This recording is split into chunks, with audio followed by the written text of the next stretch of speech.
Hello, everybody. Welcome back to the newest episode of the Theater Enthusiast podcast. I am very excited to welcome our next guest. You know her for her roles in Mrs. Doubtfire as Lydia Hillard, which I weirdly said many years ago. Watch there be a Mrs. Doubtfire musical starring like Norbert Leo Butz. And I put this on Facebook. And then I shit you not, like an hour later, they announced a Mrs. Doubtfire musical. I'm a That's little psychic. Anyway. I digress. Analise Scarpaci is here. Welcome to the podcast. There's so thank many more you. things about you that I didn't even mention. She's a singer, she's a songwriter.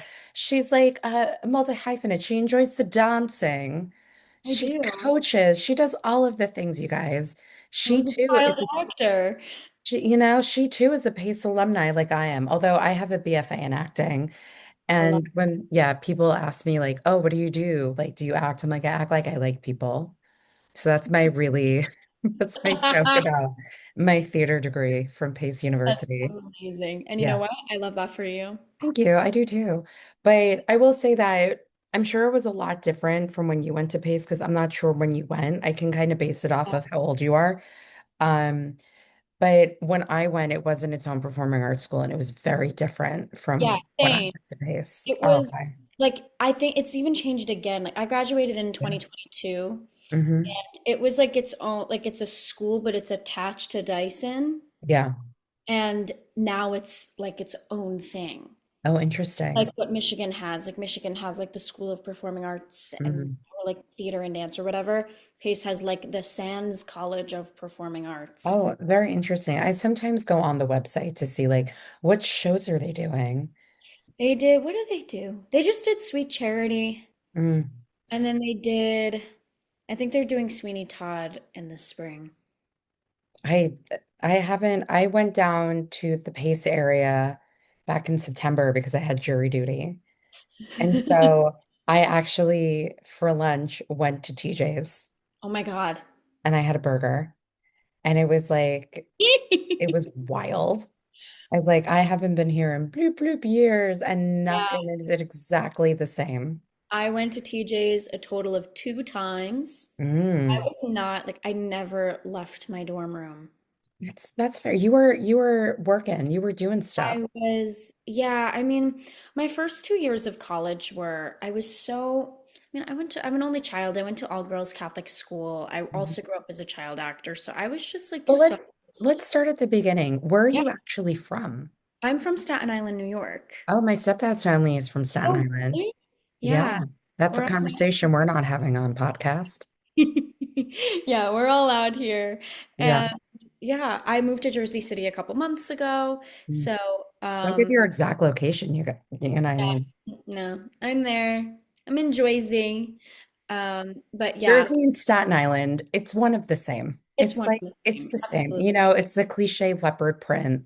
Exactly. And it's closer to Jersey than it is to New York. Meanwhile, we're Yeah. in New York, but I digress. Yeah. Oh my Yeah. God, I'd say I digress too. Same pace, all this. Anyway, so you grew up, so I know that your first audition was Billy Elliot Yes. and you had like a massive anxiety attack, which is fair. I would too. But There. you were like booked and ready to go at like 12 years old in A Christmas Story. Yeah, I mean, I've always been very odd. I'll put it as odd. Okay. But other people would say determined. Hmm. I say I was an odd child, but I was like, I mean, at my parents showed me Shirley Temple videos from the time I was born, and I just used to sit in front of the TV, and I knew by the time I was talking, I knew how to sing every single one of Hmm. songs that she ever did in her films. And I think I was the only like 2-year-old who knew every song to Grease but didn't know the plot because my mom would like skip the scenes and go to all the musical numbers because it was Hmm. not appropriate for a 2-year-old. Yeah. But um yeah, I just was always, but I started out as a dancer, and that's really what gravitated me toward Billy. And that's Hmm. how I found my first manager. I like looked in the playbill and I was like, Ma, this is where this lady is gonna get me to be in the show. I want to be in the show. My mom was like, what is going on? Like, who are you? And yeah, so when she signed me, surprisingly, and I got there, it was like fish out of water. Mm-hmm. And I had no idea how to tap dance. I could not even tell you what a shuffle ball change was. Mm-hmm. I was a ballet dancer and I sang. And thank God I had the panic attack, by the way, because I was like gonna sing This Is the Life by Hannah Montana or like something from like, but like not even like sheet music printed out. I brought in the physical piano vocal book Mm. that was released by Miley Cyrus and Disney. And I was gonna bring in the actual physical book and open it up and be like, this is what I'm gonna sing. Yeah. Thank God that didn't happen. But yeah, I was always a determined kid and I was like, okay, I need to learn how to tap dance if I'm going to be in the show. So I got my butt right into tap class. Mm-hmm. And I've So always where, been that way. yeah, so where would you like pinpoint where it was like, this is what I want to do with my life? When I saw Billy Elliot, because I was always set on being a dancer. Who was your Billy? Do you remember? Oh, oh God, Trent Kowalik. You want to hear a fun fact about that one? Yes. I am from the same hometown as him, and No, I was friends with his sister in elementary school, middle school, and high school. shut up. I have the chills. Yeah. And I just remember like one of like the high school hangout parties with like the friends, the group of Yeah. friends, she was talking about him doing like Billy Elliot in Mhm. London and how they want to bring it to New York and he's hoping to do it in New York. So, It is to this day, my friends and I talk about it all the time. It is, mhm, in my opinion, the best modern musical. yeah. I think it's just extraordinary. I never wanted it to leave. I saw it three times. I I think had tickets to closing, and StubHub yeah. snubbed me bad. I Yeah. was so devastated.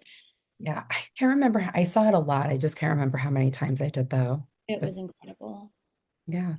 That was like the epiphany for me. And because Hmm. I guess I knew that kids could be in musicals, but I never like registered Hmm.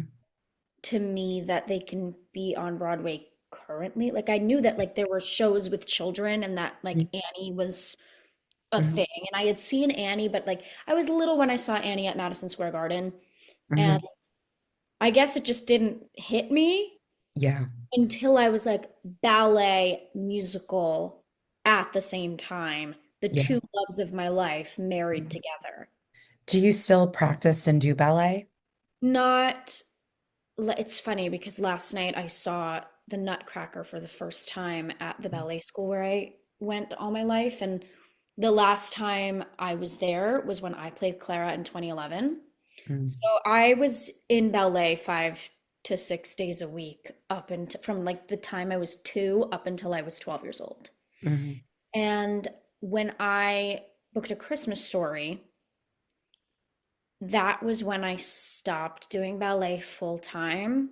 I would go every once in a while, but it was just a huge commitment. And we never competed or anything. Like my school Hmm. is very against competition, which is one why I really loved it because it was like just focused on technique. We're not focusing on Hmm. the performance on. We're like these are your foundations. This is like I mean, I wanted to be on track to be at School of American Ballet. That's what I wanted to do.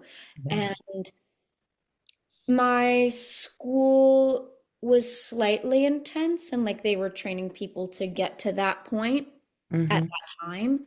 Um, and there were some girls who were studying at ABT and my school, which is incredible for a small community on Staten Island to have such a, Yeah. professional ballet program.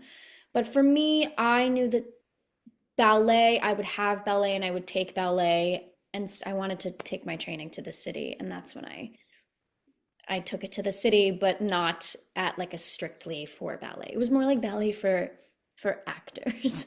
Got it. I was gonna Uh, say, because there's a lot of shows that incorporate ballet. I always think of like An American in Paris. yes. Yeah.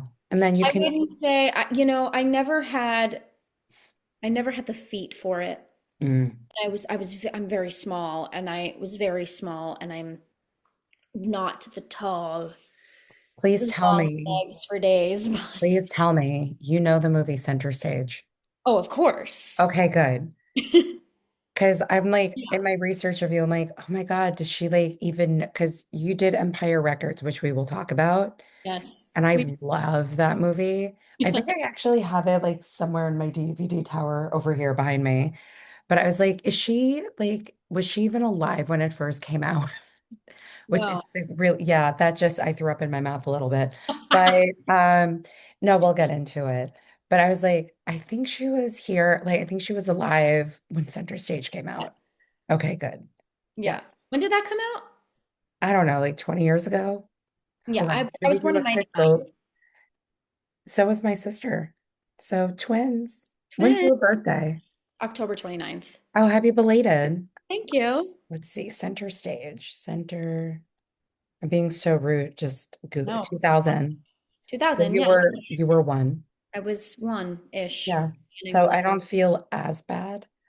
But no, it's so funny too, because when I talk to people about the Heathers musical, Yeah. and I was talking to people about it yesterday, my one issue that I have Hmm. is that when I saw the show, people, because it has such a young audience, which is Yes. amazing, but they don't get some of the movie references. No, they don't. Yeah. I haven't seen this production of it. I've only seen, well, I didn't even see the off-Broadway, but You saw the bootleg like I everyone might else. not have seen the boot. It's fine. So listen, I do merch on the side, like as a part-time job, and I worked for another merch company years ago when like BroadwayCon like first started and it was at the Yeah. Javits Center. And I saw all these people, like all these high school kids in Heather's costumes. And I was like, Yeah. I don't understand why, like, I don't get this. The show closed. And I Yeah. said to them, Heather's, like, like how and why? And they said it's because of the bootleg. Yeah, we were obsessed. So Yeah. growing up here, Heathers came out when I was, I think, a freshman in high Mhm. school. And it was like the biggest thing, and I'll never forget this for as long as I live. We were doing, I think it was Legally Blonde. We were doing Legally Blonde at my school. And in the break between our matinee and our night show, me Mhm. and two other girls that I went to school with, we would do candy store in the gym during the break. And it was the funniest thing ever because like the school editions were not even out yet because it was just off Broadway. I Yeah. knew people who went to see that show like 7 times. I never went. After I did Matilda, I kind of took a break from traveling into Manhattan to see shows because I was just Yeah. a little tired of Yeah. driving in there. And so were my parents. Yeah. So I was lucky enough that there was that bootleg. And when I was, you know, like everybody else and their mother who auditioned for Heathers. Mhm. Um, I watched it again and I was like, this still hits. Yeah. And Still it's only holds true. And it's only gotten better. And not to like upset you or anything, because you Oh, auditioned, you said. totally okay. What's meant But for me is gonna be mine. yeah. So I had to say when they announced Lorna Courtney and oh my God, what's his face? Casey, Casey Likes, I was like, this is an example of excellent casting. oh, 100%. Yeah. And both of them are friends of mine, and I was just elated, just Yeah. completely elated for them. I am just every single person in that cast is just like Yeah. top notch, Yeah. top Like you just, notch casting. I had the most fun watching it. Oh, And I'm even sure. like the pre-show music was Yeah, I still fantastic. need to see it, So and now Lorna's gone, and I feel bad that I haven't got a life. it's okay. There's Kuhu Verma. Why can't I pronounce her name? Yes, Kuhu's in it, and she's yeah. great. I hear amazing things about her. Yeah, Yeah. I haven't seen it or heard anything, but I say she's great because I worked with her during the pandemic. Oh, But I cool. digress. Yeah. Let's talk more about you and your career and your life. So, how did A Christmas Story happen? Because that was your Broadway debut. That was a fluke thing.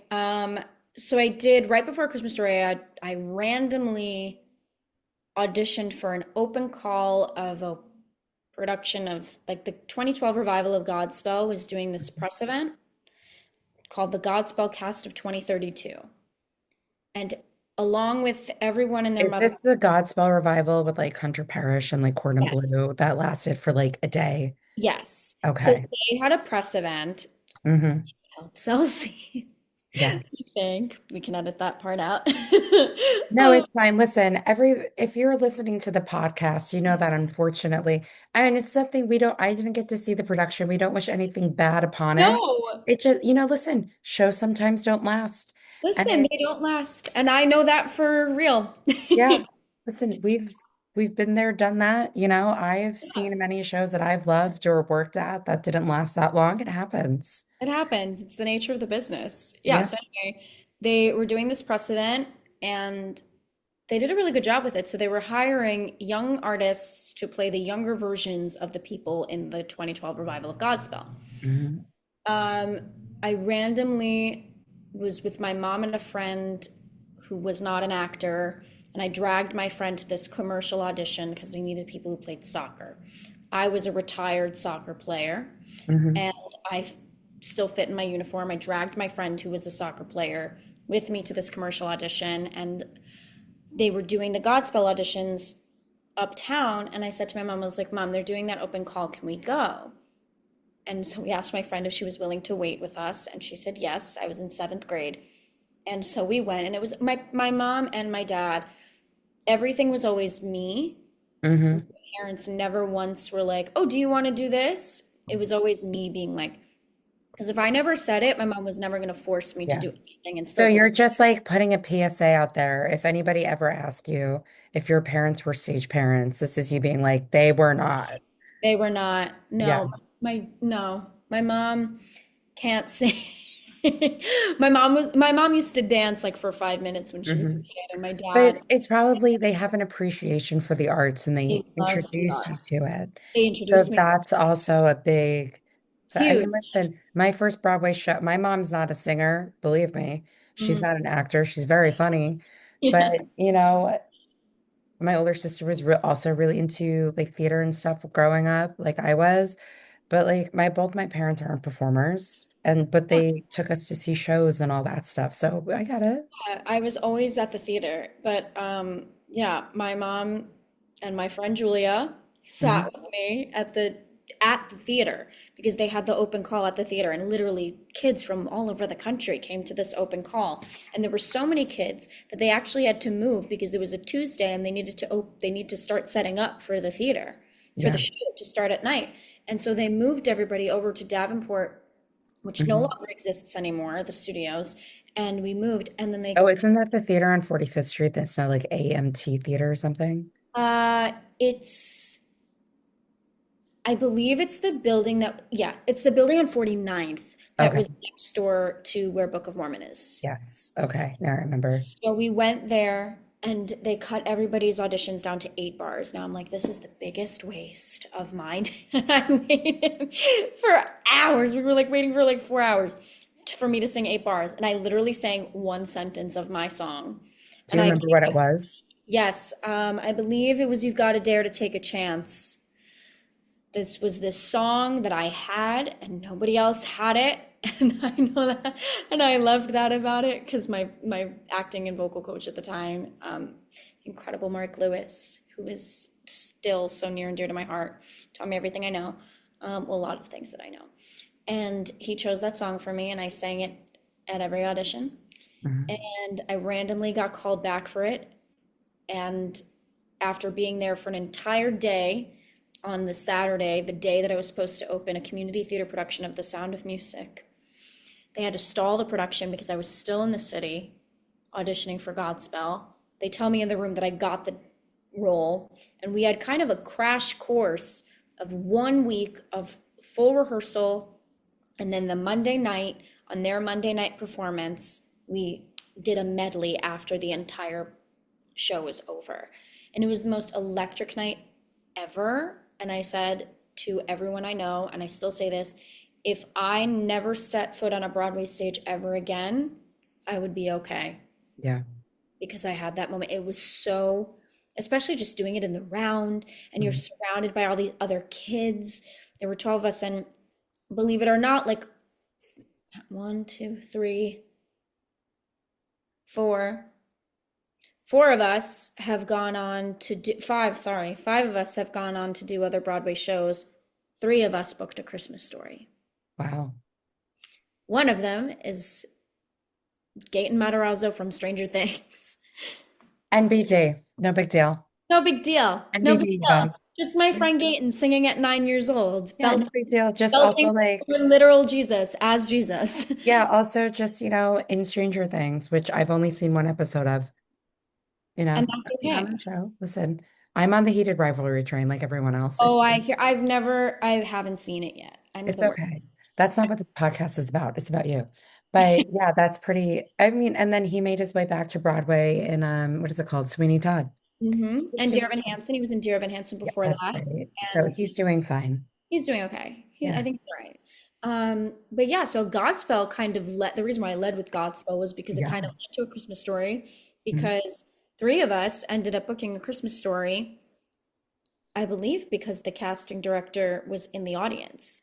Yeah. Now, completely separate, I was at dance on a Saturday. I used to dance every Saturday in Manhattan at Dance Molinari. That still exists today. And I was at dance, and it was the summer, it was June. I was wearing flip-flops. And I said to my mom, they're doing a Christmas Story open call up the block at Pearl. Can I go? Now it's 3 o'clock in the afternoon. For someone to go to an open call at 3 o'clock in the afternoon is like on a Saturday is crazy. For a children's call, there's probably 8 million people there. Mhm. So we bought a pair of Converse sneakers that I still have, that on like randomly on a street, on the street on 8th Avenue. So I wasn't going in wearing flip-flops. I grabbed my book out of the parking garage in the car. We went up to Pearl. They were at like the end of the day. Mhm. I walked in, I believe I was like number 80 something. I sang my song. I walked out, and the casting director came out, and she was like, I want to meet your mom. And she came up and she met my mom, and she said, we want to bring her in and we want to bring her back in. And it was like 2 or 3 weeks of callbacks. And I found out, I think 2 weeks later, that I booked the role. Wow. And it was nuts. I mean, Mhm. I always describe Christmas Story as the most magical experience. One, because Christmas in New York, and it was my Broadway debut, and you're just surrounded by a bunch of kids who were also all making their Broadway debuts. Yeah. I believe it was every single kid in that show every one of the 15 of us was made their Broadway debut. Wow. That's It's wild. unreal. Yeah. And it was like a playground. I mean, we had the entire top floor at the Lunt all to ourselves and our guardians. The swings had played Xbox while we were all downstairs. We went to school there in the green room. Mhm. It was just the best time ever. And I'm still friends with every single one of them to this day. Sweet. Are you guys going to do like one of those reunion concerts at 54? I, Like yes, the kids of A we Christmas did Story? one. We did one when I was in high school, when I was like a sophomore in high school. So I believe it was like 4 or 5 years. You know But I what you should want to do do? one for Give the, it another like 20 to 30 years. I want to do it on the 15th, like Yeah. the 15th anniversary of the Well, no, show. I was gonna say like when you guys are older, when you're like, oh, we used to be the kids, kind of like as a joke of like A I mean, Christmas we Story. could. Yeah, Yeah. I mean, I also like, I don't know if I want to wait for like the 15th anniversary, which is in a few years from now, or like do the 20th, which would be in 2032, the same year that like, because the Godspell cast of 2032 Mm. was that. So I know that that's definitely something that's going to happen, that we're actually going to do the entire show in 2032. And we have discussed this, and we are all signed up to do it. Is that an exclusive? That is an exclusive that you Oh, heard from heck. me. Woot woot. I don't know who's producing it, You but know what? I feel like you'll find I'll figure it people. out. I'll figure it out. I'm I'll figure not I'm not worried about. You're fine. You know the people. You know, you've been doing this a while. You know the people. other people. Yeah, Mhm. so Christmas Story, I want to do the same thing. So if we do the same thing on 20 years, that'll be a busy year for me, Grace, and Zoe. Yeah. Yeah. Yeah. So how did Matilda come into your life? Matilda came into my life. And you did the tour too, right? Or am I I did. I did the okay? tour after I went on Broadway. I was on Broadway for 18 months. as a swing. And then I was Hortensia on the tour for about 6 weeks, covering somebody who was on an injury leave. And that was really fun. Um, yeah, Matilda kind of came into my life randomly too. Hmm. I obviously still had representation at the time. And when I auditioned for Matilda, it was like from the get-go that they were starting auditions, and I had made it through the finals I'm sorry, I made it through like to the first round of final callbacks, the first for to be the original cast, but at that time I was in A Christmas Story. So it was conflicting because they were starting rehearsals in the middle of our run of Christmas Story.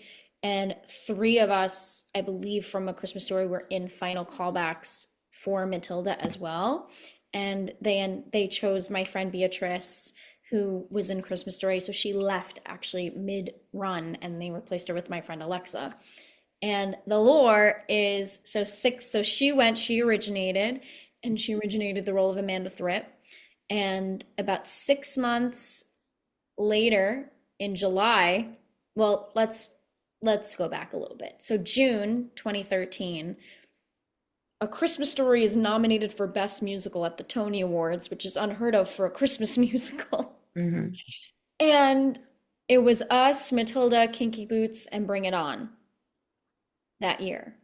And again, it was the most magical moment of my life, just being a part of that. I got to be a part of that big number. Have you ever seen that number, the Neil Patrick Harris? Oh, I sometimes go back and I watch his like opening numbers and it's like Yep. make it bigger. So Because it I was, got to be in I think that. because it was finally time, it was like finally back at Radio City. Yes. Yeah. And it was the most electric night, even bigger than 2032. It was just sick. Just the whole thing. I can't even describe to you just the energy that was just coming out of my body on that night. And then to be a part of, to be in two numbers, to be in the opening was just like out of control, because then you just like see Lin-Manuel Miranda in the corner with Tom Kitt like writing the number as we're rehearsing it. Yeah. It doesn't dawn on you that that's who was sitting in the corner, because I'm so young. I'm only 13. And I was one of the older ones, so I got to bask in a little bit more. Like my friend Grace was 8, and she doesn't remember it. Yeah. She doesn't remember because she was so small. And like her only memories are from like us telling her. Hmm. For Matilda, she remembers more because she was a little older. But I did the Tonys. The Tonys was that Sunday. That Thursday was my final callback for Matilda for the first replacement. Also the same day as my 8th grade graduation, which they had to delay because I was still at Chelsea Studios. And I had to tell them, I was like, excuse me. Well, you know what? It's very nice that these places delayed specifically for you because other places would be like, screw this kid. We Let's had to go. lie. We had to lie and say that I don't know what we said. I don't know what excuse they used, but we had to lie and be like, she's like, we can't like. So thank God my aunt and my uncle lived right next door to the school, so it worked out that I could change. But I was like not even present at my graduation. I don't even remember because I was just at Matilda all day. And Mhm. then about 2 weeks later, I think it was 2 weeks, they called me and told me that I was starting July 22nd. No, it was like maybe June 23rd. So I was starting a month later. Originally, so then we started July 22nd, just the two of us, me and my friend Marcus. And I was there for 18 months and I left March 1st, 2015. And it was right before my freshman year of high school. Mm. Wild. How is it being a child actor, but you're also a swing on Broadway? I loved it. It Because came at the right time. I say this because, I have a friend who's a swing in ragtime, and you talk, and I've spoken to many people who have understudied who have swung or swinged or whatever you call it, but they're adults. Yes. How is it? How many roles did you cover? And what I, is it like as a child to do yeah. that? So, Matilda was just a different brand of musical, Hmm. like that brand of musical. Because It came from the UK. Hmm. The UK, the West End, they run things so differently than the way we do it here in America. Um, Example, you need to be present at the theater to do warm-ups, Yeah. physical, vocal, and then you have to do safety checks, which safety checks were you have to swing on the swings. Then we had to do the gym. The Amanda Thrips would practice their throw because they would get thrown by their pigtails. So we were there for a long time doing all those things. We also were given notes every single day. For me, it was the perfect role for me because I was starting high school. Yeah. So with the workload, and I went to school full time. I was up 6 in the morning, go to school, go to work at night. I'd be doing my homework backstage in the tutoring room. And what was great about us, we were on twice a week, once for each track. So I only covered 2 tracks. Hmm. And I went on twice a week. I did what I needed to do, and I went off stage. I'm actually the only swing in Matilda history that never swung on mid-show. Wow. I almost did once. They got me ready. At the end of the Revolting Children, they got me ready. I was ready. I was dressed. And then she was like, I'm good. I can go on and do the last number. And that was it. And I was like, all right, cool. I'm gonna get changed. You're like, oh, I'm still getting paid. I'm just gonna go sit Like, down yeah, now. I'm just gonna Yeah. get changed now. No, but it came at the right time. I mean, for me, obviously, we spoke about my background in ballet. I was a dancer and I wanted to be a dance captain Mm. always, ever since like Billy Elliot, like just learning all the tracks was something that I really loved because I was always somebody who, when I was in a show, even in community theater, like I knew everybody's lines, I knew everybody where everybody was supposed to go at all times. Um, and I was that person who like would get annoyed. I would never tell someone, but I would never tell them, but I would get annoyed if somebody was not in their right spot. Yeah. Because I'm like, we went over that. Your number is 6. Why are you not standing there? Yeah. Listen, I Um, get annoyed when people don't do their jobs either, so I fine. understand. It's fine. Yeah. So I wanted to be a dance captain. So I really loved watching all of the other swings.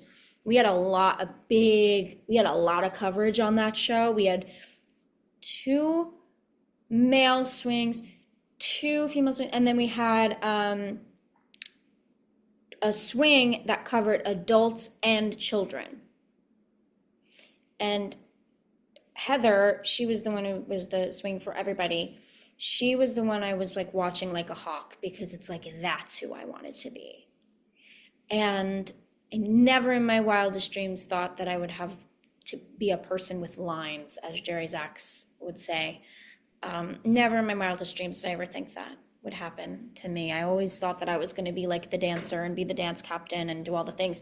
And I think a year into my contract at Matilda, I not that I wasn't happy, but I wanted to learn more. And I was going into my sophomore year of high school, and I was like, how can I learn more? And so I asked them, like, hey, is there something that I can do? Like, can I cover more people? And they were like, well, you can't go on for them because you're only covering 2 tracks. But what you can do is you can learn as much as you can, and we can have, whoever check your work, and you can like kind of be like kind of do what Heather did. And like because when I was in rehearsals they taught me my tracks, so I never like learned anything on my own. So I really dived in to that the summer before my sophomore year, and they let me play an adult for a press event, and they acted like it was the biggest deal. They were like, they made an announcement. It was so funny. It was like a press event that like probably someone didn't want to do. But my 15-year-old self appreciated it. Listen, when you're young, you want to be an adult, and now that you're older, you're like, I wish I Yeah, was and young I was the again. oldest by a lot, not a lot, but like Yeah. a few years. Like I was in high school, the closest one to me was like 6th grade or 7th grade. Yeah. And and I knew I'm going to college soon. Like I want to learn something from this, and I know I want to do this for the rest of my life. How can I benefit from this experience? I've Yeah. learned so much already. I take everything that I've learned from Matilda, I use it every day in my life, every show I work on, Mhm. that's still how to this day, how they taught me how to take notes in my script, I still use that method. Yeah. It was so educational Yeah. for me. So, what made you decide on pace? Um, well, a few factors. The main one being that pace was allowing me to work at the same time, whereas not many colleges were allowing me to do so. But When the I remember when I auditioned for Pace and I got into the program yeah, and we had like the orientation stuff, they're like, unlike other performing or like theater programs, we want you to audition outside of the program. Like we encourage that for you. So that's what I think is really interesting with Pace because there's a lot of schools out there. They're like, no, you can't audition until mhm, like maybe this year, or you just can't audition until after you graduate. yeah, So that's what makes Pace unique in a way. 100%. I mean, the only way that I can describe it is Hannah Hmm. Montana. Okay. You're not gonna let Miley stop being Miley, and you're not gonna let Miley stop being Hannah. And that's how I felt about like that's just who she is. Like Miley Cyrus is Hannah Montana. Oh, Yeah. sorry. Miley Stewart is Hannah Montana. I also just love how you're like, I'm going to reference Hannah Montana. And I'm just like, great. I'm a Nickelodeon girly, but also like before you were born, but continue. I'm Like I sorry. was So like Pete and Disney. Pete and all that. Like Okay. that was, I love again, that. I'm aging myself, but You're I not. know that there's like this younger generation that's all like, I think my generation was also like Lizzie McGuire, but I really don't give a about Lizzie McGuire. Again, I was a Nickelodeon girl. I That's was a something where, Disney girl. I was yeah, all like I liked Nickelodeon. yeah. I loved Drake and Josh, but Mhm. like Disney for me was the shit. Yeah. Like I love Disney, but I didn't like grow up watching like the Disney things. Respect. But again, I love the Hannah Montana reference. And I'm like, there's so many people who are fans of yours who are going to listen to this episode and they're going to be like, yes, queen. Yes. And they're But it's just going to the love you even truth, though. more. It's the truth though. Like I appreciated that the school said to me like we're not gonna let like this is a part of who you are. We're not gonna take that away from Yeah. you. And whereas I would audition for other schools and they were like, the first question out of their mouth, so are you going to audition when you're in college? And it was so judgy. Like it was like this wrong thing for me to be auditioning. Yeah. And I'm like, that's not something that gravitates me to go to your school and want to be educated by you. Maybe that does for other people. For me, it was not. Everybody has their own path.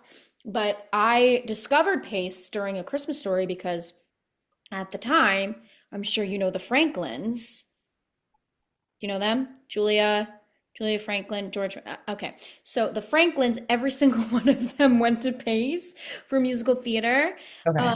They're a family of four. Yeah, they're Okay, four. I'm a little bit older than you, Oh my God. but I just Well, like, but the Franklin, like Julia is, I don't know how old she is. But Julia's like in her 30s.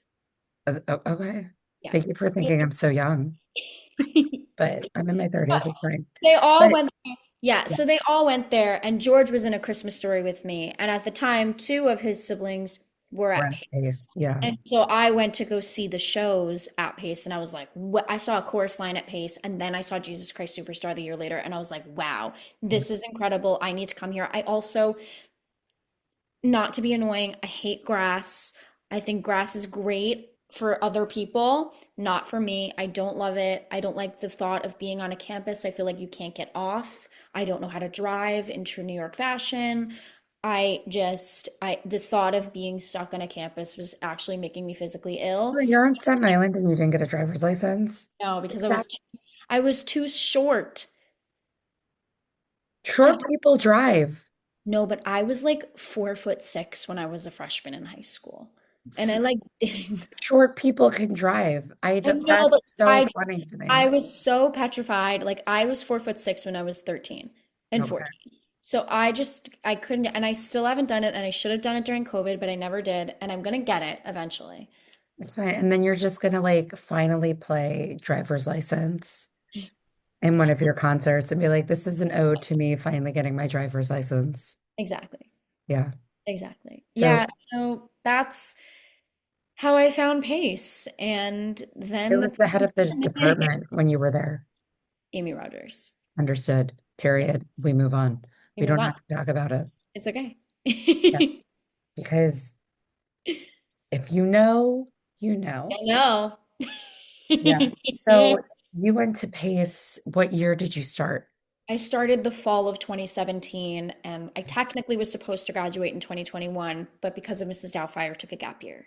Yeah. So I graduated technically December of 21, but I walked in 2022. It's okay. I didn't graduate until August of boop, boop, boop, but I did get to walk at graduation. And when I graduated, we got to walk at Radio City. See, I was pissed because every year they wanted to walk. Everybody walked Radio City, and then we have at no offense to all the tennis players in the world, we had our graduation at whatever. What's that Arthur place? Ashe. What? Yeah. Arthur Ashe. Yeah. Thank you, Arthur. And I'm like, really? I could have walked Radio City. But I will say that the years after Radio City, they were at Lincoln Center, which I was like, oh man, that's so cool. But listen, you got to perform at Radio City, I and did. not everybody can say that because when I walked across that stage, I made sure that I stopped and I took a look out into that audience because I said to myself, I mean, like, I don't know if I'll ever win a Tony, but I don't know when I'll ever have a chance to stand in the middle, like center stage of Radio City and look out into a completely packed house. It's so true. So, and you got to do that and perform on Yeah. that stage. So it's okay you didn't graduate there. You got to perform there. And you know how many people who graduated from Pace Theater Department who either graduated at Radio City, like I did, and don't get to perform at the Tonys, or Yeah. like people you went to school with before and after you who are like, shit, I want to perform it. Girl, you're fine. You're No, fine. I remember at the time I was like, this is so like I just wish like it was like a cooler. I mean, not that the US, not nothing against the Open.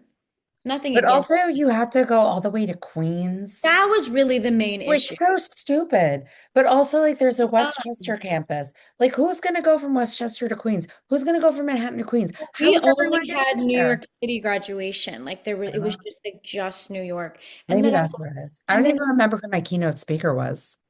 mine was Eric Adams. Oh, interesting. Okay. I think mine was I like didn't know. some, I honestly couldn't even tell you. I just know that like people from the musical theater department performed, and like that's it. Yeah. We didn't even have performers. It was just, I will say, graduation was boring. Yeah. They need to do better with the program. If I was in charge, we would have an opening act singing. Well, you know what? Maybe one day you'll be the head of the musical theater department at Pace. And you're like, you know what, guys, we're gonna have our own graduation and you're gonna have it at TJ's. Right. You know what? We should do an unofficial Unofficial graduation. graduation at TJ. And you're gonna use like the courtyard out there and you're gonna invite Right. all different graduation years to be I'm like, in. if you miss performing, here's your chance. Go to TJ. TJ's on a karaoke night. That is so good. Oh my Yeah. God. I actually wanted to do like a little Pace reunion this year because it's the anniversary of when we started college. Oh But I yeah. think at this point, it's just not going to happen because it's already Yeah. December. But it's It's okay. hard. It's hard getting people together, and then it's hard like being the orchestrator of things. I don't mind being the orchestrator of things. It's just that, you also lose touch with people over the years. Like they had a numbered high school reunion for my class this year. And it was like through a Facebook group that I wasn't even invited into. And so like I found it out, I don't even know randomly. I'm like, I wouldn't even go to this anyway. Yeah, I went to two different high schools. It's so funny. I was literally just having this conversation with my friends the other day who are not like from college. They're all like Yeah. my childhood friends. And two of them have their 10-year high Yeah. school reunion at LaGuardia this coming year. And they were both like deciding whether or not they were going to go. And my cousin's 10-year was this year, and she didn't go because none of her friends were going. And they were like, would you go to yours? And I was like, well, technically, I went to two high schools, so I don't know if I would be invited to the one I graduated from, or to the sorry, or to the first one. And I was like, I don't know. I guess I'd see who's going. Like, I I would don't know, assume it like would be the one that you graduated from. what? I would assume it would be the one you're I would graduating assume, from. yeah, I would assume so too. I would assume I'm getting invited to that, but like my best friend is from the other one, so I don't know like if they'd invite me because of that. Or Half just be her date. half of them didn't even know that I left, please. Yeah. You know what? Leave it in high school. I feel like a lot of people I went to I high feel like school with leave haven't it in high changed. school. And you know what? It's different now. Like with social media, like if you see like what you're up to, like you could see what I'm up to on social media, and I Somebody I could went see to what high you're up school to. with, yeah, somebody I went to high school with dated Katie Holmes, and Oh he was God. like featured on like Seth Meyers twice. And I'm like, this guy is such a schmuck. And like, he's like, oh yeah. And he has like this accent. And I was like, where was this when we were in high school? Like, oh yeah, I grew up in this neighborhood. Like, it's my family's restaurant. Like, yeah, that might have been in your family's restaurant, but you went to school on Long Island, sir. Like, Yep. calm down. Mm-hmm. So it's very funny. Yeah. No, it is. It's crazy. Yeah. It's really interesting. Okay, so you're at Pace University. At Pace And University. then star-making role of Lydia Hillard happens. That's Let's talk about it. How did that come into your life? With so, like the most incredible, like I love Rob McClure.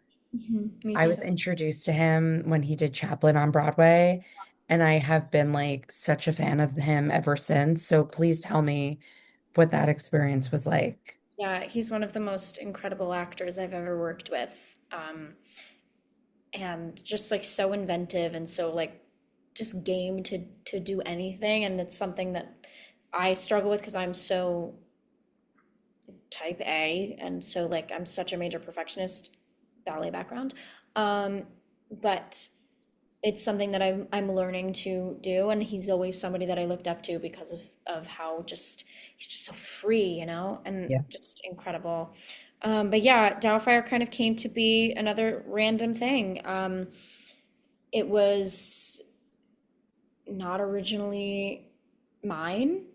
Um, Somebody else had done the workshop previously, and then things happened, the industry, whatnot, and they were seeing people, and I had been in callbacks from something that I went in for an EPA for this other musical, and it was the same casting director. I had made it to the final four for that production, and because it was the same casting director, they called me in for Mrs. Doubtfire, and it was a full creative team. I'm like, oh my God, I get to sing in front of Jerry Zaks. And for me, like that, like comedy is my thing. Yeah. Even though Lydia was the straight man. Yeah. Comedy is my thing, and I want to do comedy so badly. And I always tend to be the straight man in But then every that helps with the show. comedy, It does. You're so right. It does. But anyway, I went in for the show, and I truly, my brain was so focused on the other show. Not that I didn't want Mrs. Doubtfire. I just never was. It's just I've always been the worst at multitasking. So I was like so uber focused on this other show at the time, and because it was both happening at the same time, and I was just like, oh cool, like I'm gonna go and sing for Jerry Zaks, and like cool. And I went in and I sang and I taught myself things, and I did the two songs and the two sides, and I went to go sing the song Just Pretend, and it was the ballad, the duet between myself and Daniel Hillard, played by Rob McClure. And I closed my eyes before I started, and Jerry was like, stop! I love you. Don't close your eyes. And when somebody says like, oh, I love you, like I literally take that with a grain of salt, because like they could be like, oh, we love you, and then like you don't get hired. So I've just been like so seasoned to be like, oh, like thanks. But when Jerry says it, that really means something, and I learned that.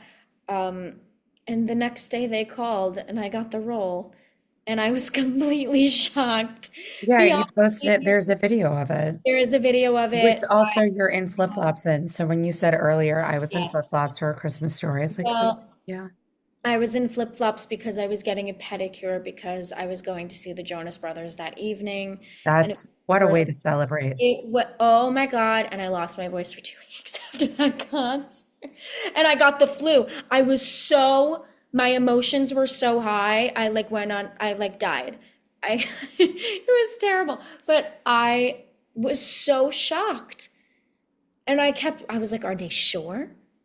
Are they short? Like they don't want to see me. I knew I did well enough to be like, oh, I think they're gonna call me back if they like me. I think Yeah. they liked me. I had no idea that they were gonna call me the next day and be like, congratulations, you're going to Broadway. What?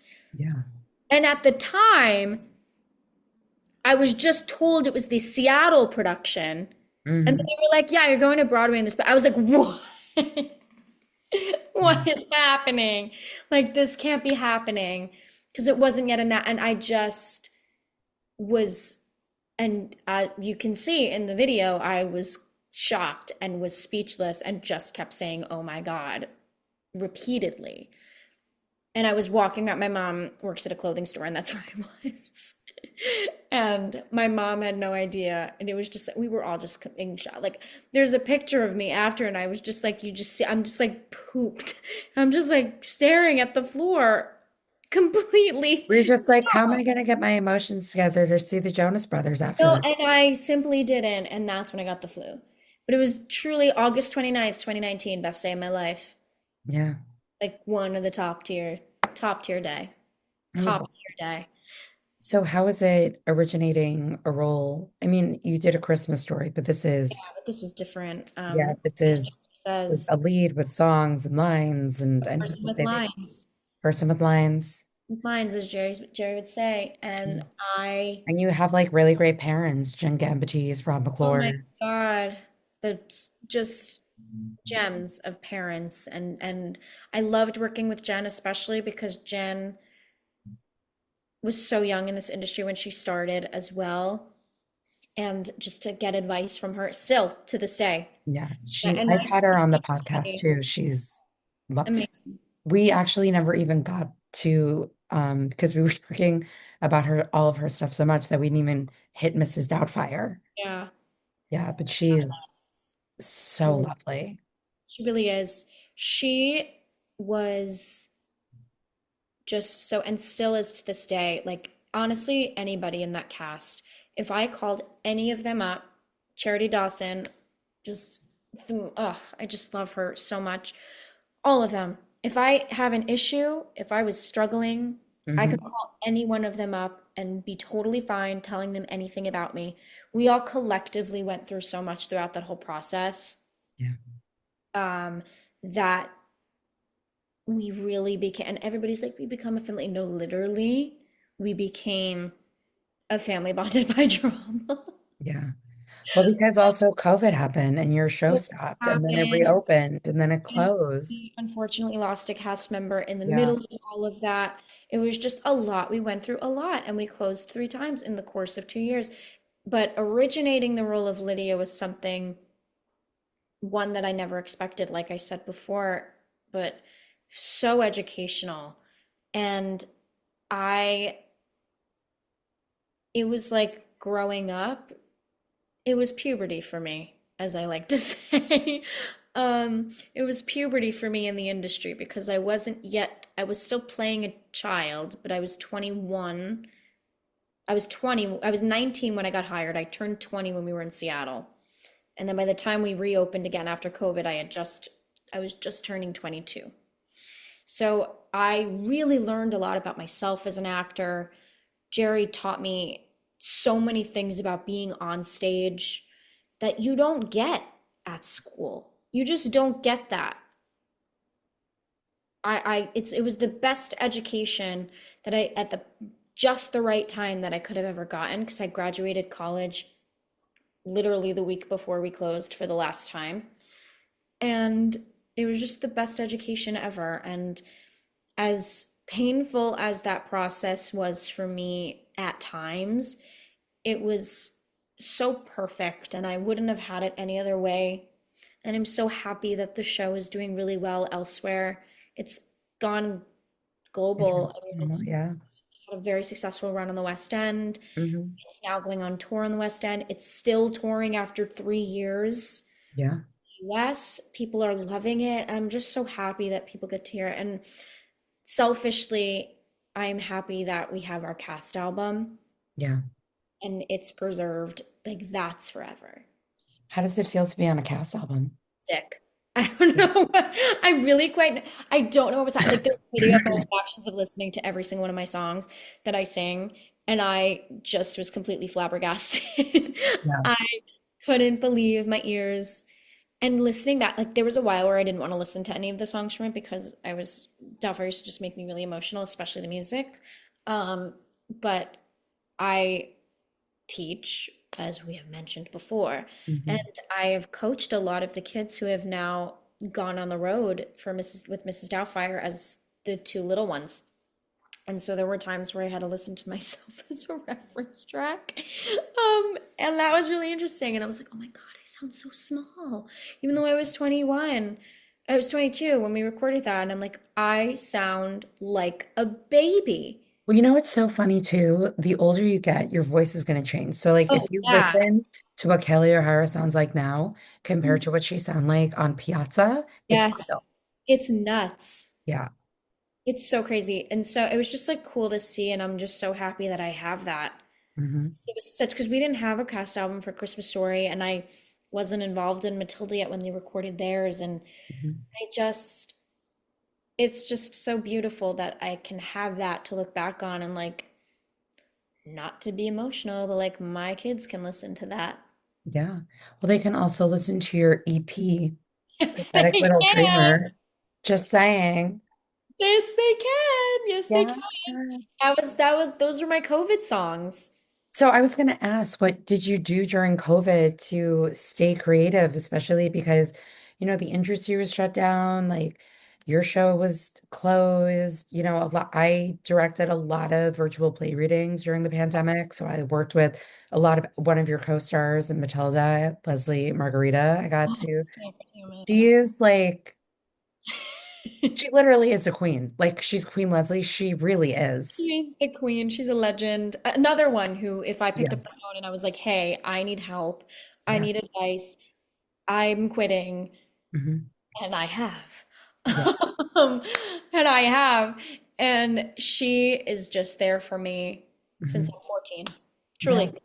No, I'm she, so grateful to have all these. I always say this all the time, but it's the truth. I'm so incredibly grateful to have worked with such fantastic adults mhm. from childhood up until even currently, like working with Mamie Paris as well, even though I'm 26, just getting to have these incredible role models to look up Yeah. to is just something that I You don't. worked with, did you work with Gabriel Ebert? I did Did you see John Proctor as a villain? 3 times. 3 times? Yeah. Twice. I Yeah. think I saw it seven Oh my God, yeah. because And I did merch there. And she, I was lucky enough to get him on the podcast and I wanted to interview him for a while. And I reached out to this is how it happened. I Mhm. reached out to Kimberly Bellflower's people. They said, here's the PR people for John Proctor. And this Uh-huh. was like around the Tonys. So like after Tonys, they're like, how about Gabriel Ebert? And I was like, yes. Yes. And what was so funny about it too was like I somehow was able to like work a Huh. merchandise shift there. That's how I saw it so many times. Yeah. And I specifically like just watched his performance. And I even got to ask him about it too, because there's a moment in the last scene where they're like saying something. And he has this he's very, and then he goes, Mhm. and then back to Yeah. stoic. Oh my God. Sick. He is, Just so and good. it's so crazy because when he won his Tony Award for Matilda, Hmm. he was my current age. Not to but like it was just like but it put things in perspective for me because I was like, oh my God. Like he's first of all, he was playing a father, but like he was so sick. His performance in Matilda was so incredibly insane Hmm. at such a young age. Like, give him all the Tony Yeah. Awards. He's great. I really wanted him to win the Tony for John Me Proctor, too. but Me too. I'm partial. I wanted all of them to win because I had 4 friends nominated for Tonys this year. 3 of them were for Proctor. wow. Yeah. I was a wreck. Sadie's brother is one of my closest friends. I've known Sadie forever. Yeah. Thea was one of my Matildas. I just was an absolute wreck. Their performances in John Proctor as the villain were just extraordinary. I saw it twice, and the first time I saw it, I was in the second row with my mom, and I was like, "This is the greatest thing I've ever seen, and I need to come back, and everybody else needs to come see this." And I Yeah. literally single-handedly told like 15 people to go Yeah. after. And it was so interesting too because the show became so popular because of word of mouth. Because when it first started, like the first time I saw it, I was like, oh, my merch company has it. It's a manager show, which means there's not going to be a seller. So I'm just going to try and get a ticket. And they had tickets on TDF, Yep. luckily. And then Mhm. I found out they're like, hey, we're going to have a seller. So I think there was only one time where I worked where, ironically, as I sit here with a cold, I had such a bad cold that I said to my manager, I'm like, I can't stand for an hour and a half and watch the show. Like, I just physically can't do it. But every other time I worked it, I watched it. Yeah, no, Yeah. it's unreal. Yeah. It's, And they're turning it into a movie and they're bringing it to the West End. It's going to be, I'm just so happy that more people get to hear the story. yeah, I really am. And I'm agreed. so happy that I got to witness it twice. Yeah. Didn't you say three times? I think it was three. I don't remember. Two or three? More than once. More More than than once. one. More Yeah. than once. Which Yes. is which Now, as you said earlier, and I always say, we digressed. we digress. Yes. So let's get back to the pandemic. Yeah. How is it for you, like staying creative during that time? And is that where you like develop this singer-songwriter? You're like, I'm gonna make an album. Yeah. So What happened there? I always played instruments. Well, let me rephrase. When I was in Matilda, the Guitar Center on 44th Street opened up. Mm. And so I said, in between shows on a Saturday, I should learn how to play an instrument. Why not? My 14-year-old badass said, let's play the bass. Which, if I turn my camera over, you can see it on the wall over there. So Yeah. there's a little bass. Were you also just being like, man, I should have been in School of Rock? Well, that was like kind of where my brain was going, but also like I knew I was like way too old, but I also like was obsessed with School of Rock, the Mhm. movie. Oh, yeah. I loved the fact that a girl was playing bass, and I was like, I should play bass. I can still sing it. I can quote it. I watch it whenever it's on. It's perfect. It's a It's, perfect film. it's like deeply rooted and it's real. It's amazing. Yeah. Um, yeah, so watched, learned how to play bass. I didn't want to play guitar. And I was like the type of person that was like, I'm only going to sing musical theater. I'm never going to sing pop songs ever in my Mhm. life. I am a musical theater actor, and that is all. And Mhm. that is just so dumb. But I was 14, so that's okay. And the reason why I say that's dumb, I shouldn't say dumb, that's silly. Mhm. Silly because as an artist, you need to be familiar with so many things and you need to learn from every aspect of everything. And you can never, like, I am a sponge now.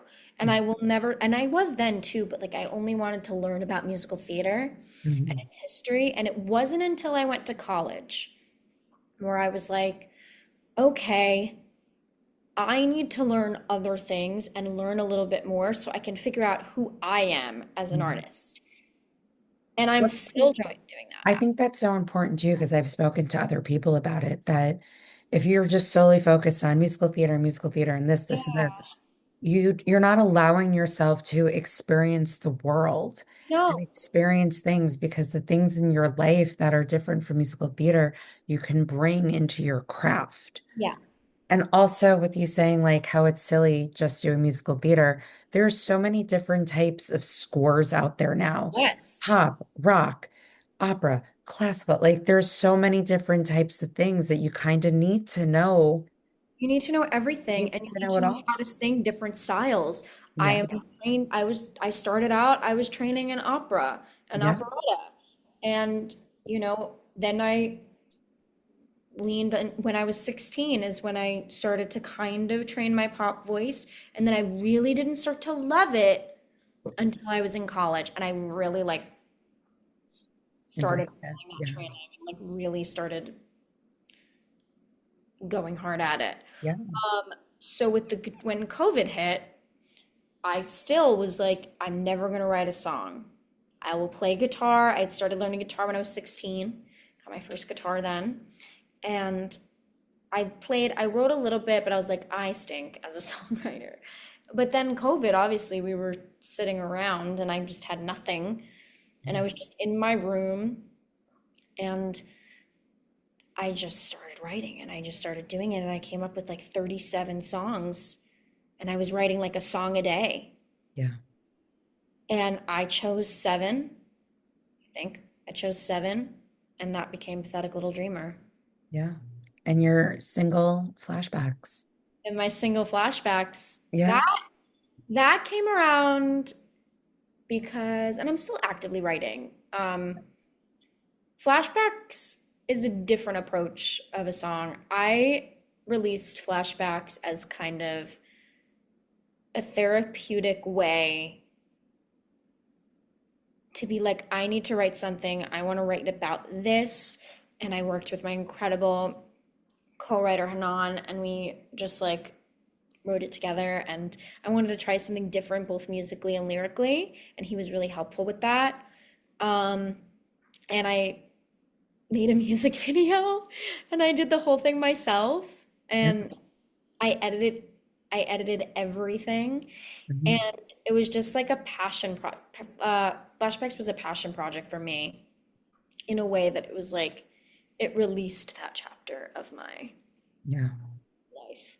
That's why it's a flashback, That's why it's a flashback right? to my room. What do you? Yeah. So would you ever consider, and you're probably not even here at that point because Yeah. you're like, I'm so young, don't ask me. Would you write a musical? Yes. Okay. Do you have Uh, ideas for them? it's based on a book. Oh, we don't have to say what it Oh, is. we can. There's a book called Lucia, and Mhm. it's about a young Italian American woman. She's first generation Italian American, and she lives in the village. She lives on Commerce Street in the village, and she brain creating thoughts. Yes, she works in fashion, but her family is telling her that she needs to marry this nice Italian boy. It's the 50s, but she Mhm. wants to work in fashion and she wants to have a career for herself. And long story short, she ends up breaking the engagement because she wants to work. And it's basically the story about her life. And she meets this other guy. He ends up like conning her, and it's like this whole thing. But the driving But force is it ends happy, it hopefully. ends happy and it ends with her. It's the book starts. My favorite part of the book, it's Adriana Trigiani. She wrote the novel. And the beginning of the book starts with this girl who lives in this building. And I forget exactly what happens, but she ends up like meeting this older woman in her building, and her name is Lucia. And I guess like she forgot something. So she like opens up the door to her apartment and she sees like just fascinating like pictures and all these things from from like the 50s and 60s and 70s. And she says to her, she's like, what did you do? Like what tell me more about yourself. And she tells her entire life story. And that's what drew me to it. And I was like, oh, this sings.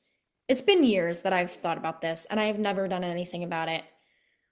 Well, here's your chance. So, But here's my chance. what we do on this podcast is we manifest things for people. Manifest. And I say this because I have talked about for many years on this podcast how my dream is to have a production of Ragtime at Lincoln Center with Joshua Henry and Brandon Uranowitz. So I jokingly tell people I take full credit for it. Although my dream was also like a different director and other cast members, but like part of the dream is happening. And then I'm sure at this point, this person probably knows that I talk about this all the time, but I always tell people like, I asked somebody, would you ever want to do Shakespeare in the Park? And they said, oh my God, yes. I said, audition. And they said, I think it's too late now. About a year later, maybe like a few days after like the year anniversary of their podcast coming out, they were announced to be in the cast of Hamlet at Shakespeare in the Park. Yeah. Yeah. That's amazing. Yeah. So that's why we manifest on this podcast. Yeah. So eventually I will write it. I just Yeah. don't know when I'm starting that, but It's that's what I'm okay. doing. I'm available to work on it with you. I have a Love directing it. background. I Amazing. have BFA in acting. Again, I act like I like people. Yeah. I can carry a tune. I'm here if you need it. I love Just it. Yeah, putting I it want out an there. all-female team. Yeah, that's great. I'll do anything for it. We can feature it on the podcast also. Be like, guys, I'm directing Lucia. I got step family in Staten Island. You also say things that I'm like, it's so similar because you're like words, brain, functioning. And I say things like, I promise I speak English if like words don't come out correctly. I'm like, I promise I have like, it's just very funny how you say things. I'm like, weird. See, as I again sound like I'm going through puberty. Anyway, so we did, okay, great. Love that for us. I want to talk about now, and Mhm. I'm really excited about this. And I never got to see it because I'm like, I'm not traveling to New Jersey, but I want to talk about Empire Records Oh my God, can we please? because I love that movie so much. Me too. And I was a little apprehensive about who they were going to cast in it. And because if I love a movie Hmm. or I love a play Hmm. and they cast really shit, I'm not happy. I understand. One of my favorite plays is coming to Broadway. I'm not naming what it is on podcast. I could say it after, but I'm not happy with the casting. And everybody I know knows I'm not happy with the casting. I still want to see it though, Yeah. to see if I'm proven wrong. I don't think I will be. Mhm. But when they announced the cast for Empire Records, I'm like, I'm good with this. I'm great with this. So let's Yeah. talk about it. Your character, Deborah. Hmm. First off, did you know of the movie Knew before? of it. I have seen bits and pieces of it, but never in full. Because one of the questions I had for you was that a lot of the work that you have done that like you're known for have done or already based on known entities, like they were already movies, A Christmas Story. Every single one of them. Matilda was a book and then a beloved movie, which was a little different from the book. And Yes. then you also have Mrs. Doubtfire, which is like, and now you're doing Empire Records. Yeah. How is it for you trying to make the character your own? You I know know, that's like a really cliche question. no, it's not, Yeah. but it's so important because it's like we're all different people, but we're all playing the same person. It's Yeah. also kind of a way of like when you're replacing somebody in a musical, like Yeah. I mean, it's a little bit different because sometimes when you're replacing, like they do sometimes want you to make the same choices as the person you're replacing. Yeah. But like for Doubtfire, for example, I was at such a different point in my life, me, Analise Scarpaci, than Lisa Jacob, who was actually 14 when Yeah. she was playing Lydia. And for me, again, we were not set in the 90s. Our show was not set in the 90s. For example, the movie was. Yeah. And just watching Lisa and I had connected, we've connected, and Mhm. it was so incredible to like just talk to her. 'Cause I watched that movie religiously when I was a kid. But for Doubtfire specifically, it was about honoring what she did, and one of my big things that I really noticed about her character in the film was that she had a really incredible relationship with her younger siblings. Mhm. And I knew if I did not have a relationship, and in the musical it was heightened even more because it was like my whole world was making sure that the younger two were okay. Yeah. So that was my way of honoring Lisa in a way because I saw the relationship she had with those two and still does. Honestly, like I see like pictures of them sometimes and they have stayed connected. So, and we were all of them who have ever played Chris and Natalie, like I was talking to Jake the other day. He's in college and he's kicking butt. And I'm so proud of him. And Avery is in the Nutcracker, like I'm really proud of all of them. And I made sure, and even the ones who were only there for a month and their understudies as well, like I really made sure that I had a relationship with every single person. Because if we step on that stage and we are not showing an authentic relationship and joking with each other on stage, it is not gonna pass. Yeah. It's not gonna fly. And I love every single one of those kids with all of my heart. And I Mhm. say I'm a mother of 19 because I've had like 19 or 20 children, Mhm. play my siblings in any capacity of a professional realm, between Mrs. Doubtfire, between The Sound of Music at PaperMill, Mhm. like readings and whatnot. I have like a million children, and every one of them, So I think your next role is going to be Maria von Trapp, oh God, no. or I mean, not. you know what? Maybe. You know, I would love to do it. I love that sing, but maybe not now. Yeah, give it like 10 more years. I'll Think give it about 10 years. Maria's not, it doesn't matter. I digress. Digress. Yeah, but actually, going back to Empire Records, that was the very first show that I did that on a professional level that had no children in it. So I How was was like, that for you though, where you're like, wait, there are people my own age here? I know it was crazy. It was summer camp. It was summer camp, Yeah, literally on a college campus. yeah, But what I loved with that, I used I used a lot of what she did, but also, again, it's about honoring the person, but also making it your own. yeah, And for me, like on the outside, when you look at me, like you don't see Deborah. yeah. You do not see Deborah from Empire Records, and it was very difficult for, not very difficult. I wouldn't say very difficult, but it was interesting. And people be like, I'm like not the first person that you would say like, oh, let's have the older sister from Mrs. Doubtfire play Deborah. Well, let's talk about that quickly. That's just, feeds into the stereotype of like, well, I can't see that person for that part because of Right. that. And this is back when like Facebook had quotes where you could, like Yes. put something on there. And one of my favorite actors of all time is Laura Linney. She's a queen. She's like, I adore her. I've met her like three times at like a stage door. And first time I met her, I was like hysterically crying to her and she touched my elbows and it was amazing. But she had this quote that I put up there and it was something like, never think that someone is just one thing Mhm. because Yeah. they're not. No, it's the truth. And for me, I had gotten an audition for Gina. Mm, And I read it and I was like, okay, like I could do that. And then I looked at the material, and then like 2 days later, after I got the appointment, they were like, they would love for you to come in for Deb. And I looked at the material, and I heard the first two chords of Scissors, the song mhm. that I sang, and I was like, this is my song. And I called them, and they were like, they would like you to go in for both. And I was like, I actually just want to submit for Deborah. And they were like, okay. And I'm like, no, I'm serious. I just want to submit for Deborah. And I sent them the tape. And it was the first time, and I get emotional sometimes when I talk about it, because I saw so much of myself in her that I didn't even realize was inside of me. And I was talking about it this morning. Like Deborah, Deborah brought something out in me that I never even knew that I had. And I was always the kid who I was like, I'm the dancer who sings, and I never I'm like the singer who dances, and I was never overly confident. I was like, I could act, but I'm not. That was just like a stigma that I put on myself because I always paid more attention to my singing and my dancing. Mhm. And Deborah was the first time where I actually felt like I had confidence in myself as an actor.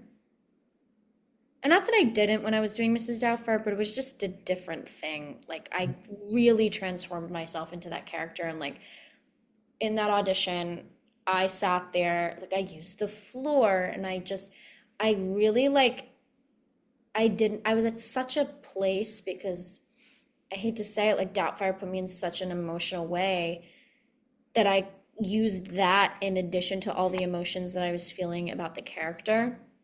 And I just let it rip, and I let everything that I was feeling out. And I got to play guitar, which I had never done in public on a stage in a musical before. So it was just like, and I got to literally completely transform myself. And wearing her wig, like as soon as I put the wig on, I was like, okay, yeah, both wigs, because I wore two.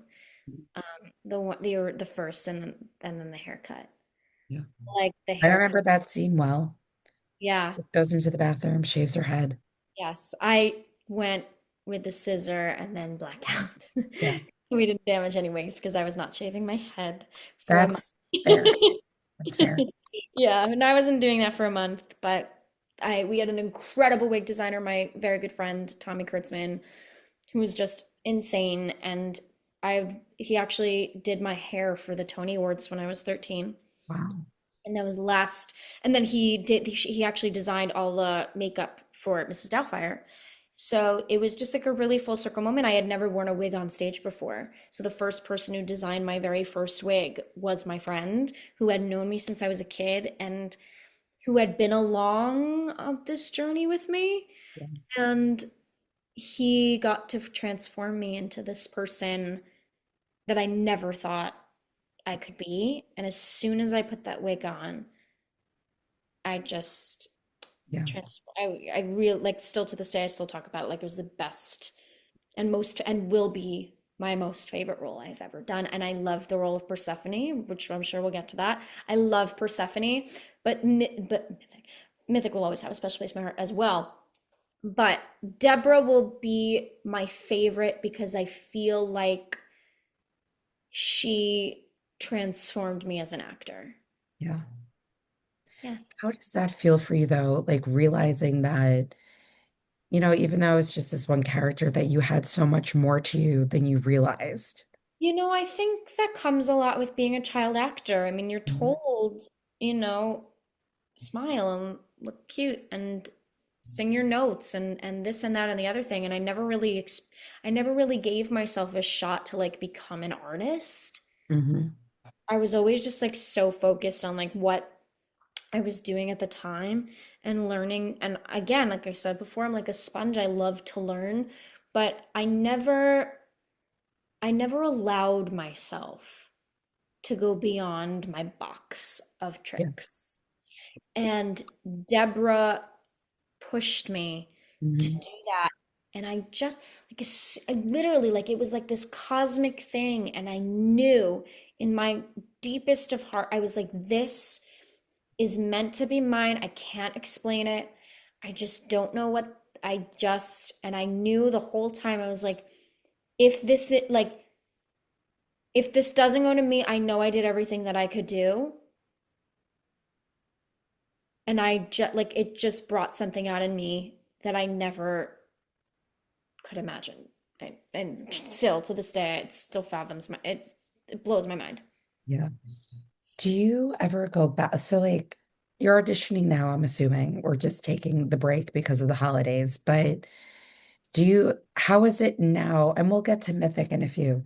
Yeah. But, and I apologize because I feel like my cold is sounding more terrible as I'm talking. Um, how is it for you now auditioning for stuff, whether it be like TV, film? Are you looking to do more plays now that you're like, oh, I can act? Yeah. Or, how Um, is it for you now that you like feel this like new certainty in what's the right word I want to use? Like in your skill set, I guess. yeah. It's more about like it's totally of confidence. I was always lacking some sort of confidence when I was younger. And obviously it's something I still struggle with every day, but like Deborah really brought it out in me that like, wow, like I really did that. Like I'm really proud of myself for doing that. And Persephone only heightened it. Yeah. So then let's talk about Mythic really Yeah. quickly. And you got to work with Kathleen Marshall, I which is did. like an amazing cast. Like I I can only see faces in my brain right now, but I can't think of names. Michael Park, Yes. Amy Paris, you said. Amy Paris, like come on. Julius Thomas, like what am I like Savvy Jackson, come on. And you Like got to play Persephone. got to play Persephone, which was nuts in itself. Like I never, again, never in my wildest dreams ever thought that I'd be leading a musical. Let me tell you that. Yeah. I just never, I would, I just never would have believed it. Yeah. I didn't think that I could do it. I doubted myself so many times. I was that process was me. I was, the second I booked the role, my head was in Greek mythology books Yeah. months, for months before. I was that person. I sang because the demo recordings are out from the London production. I learned the entire show in 2 days, and every day I would sing the entire show, every song that I would sing in order to prepare my voice and stamina for when I got on stage. Yeah. This was It was May. We started rehearsals the end of August. I literally was in acting lessons, training. Like what Ariana did with Glinda, Yeah. like that's what I did with Percent. Like I was Yeah. so like I need to be on my game when I walk in because you can't. And I've said this before. We were doing a thing for Grammy U for Mythic, and we were having like a discussion about the show and our process. And I said this to them that you can't, me, everybody is different. Everybody's process is different. Me as an actor, I cannot play or do anything if I don't have my lyrics and notes memorized. I simply can't do it because then I'm Analise Scarpaci, and I literally cannot do two things at once. Yeah. I'm the worst multitasker. So, and anybody will tell you that I need to have this memorized and I need to walk into the first rehearsal completely prepared. I even had a lot of my lines memorized as well, and I knew that they were going to change, but that was the only way that I could play. Yeah. And that may not be how other people work. That's how I work, and it really worked for me. And did I doubt myself along the way? Absolutely. Do we all do that? Absolutely. And it's totally normal. It's totally okay. For me, what I loved was it was the first time I have ever worked with a female director in all of my 15 years in the industry on the professional level.